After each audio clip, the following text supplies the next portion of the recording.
इस्लामाबाद में ईद के दूसरे रोज शहरी फैमिलीज के हमरा पिकनिक मनाने रोज एंड जैस्मीन पार्क पहुंच गए। मजीद जानते हैं डॉन न्यूज के नुमाइंदे उमैद अली से। जी उमैद, बताइएगा। जी, ईद उल फितर का दूसरा रोज़ शहरी जोश और जज्बे के साथ मना रहे हैं।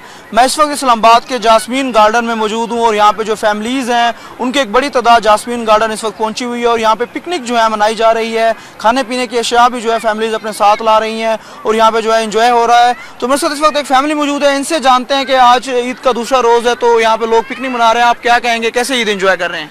जी, ईद का दूसरा रोज़ है और अल्हम्दुलिल्लाह हम दूसरे रोज़ अपने बच्चों के साथ और फैमिली के साथ इंजॉय करने के लिए आए हैं जस्मीन गार्डन में। और माशाल्लाह मौसम भी इतना अच्छा है इंजॉय के लिए और खाने पीने की अशिया भी साथ लेके आए हैं और अल्हम्दुलिल्लाह बच्चे भी इंजॉय कर रहे हैं। और थैंक यू। जी, आपने फैमिली की बात सुनी, उनका यही कहना है कि आज जो है दूसरा रोज़ इंतहाई जोश और जज्बे के साथ मनाया जा रहा है। उनकी इस वक्त जो है फैमिली भी साथ में मौजूद है और उन्होंने खाने पीने के साथ में अशिया भी लाए और यहाँ पे और भी मुख्तलिफ जो है फैमिलियाँ मौजूद हैं और यहाँ पे जो है भरपूर तरीके से इंजॉय किया जा रहा है। जी।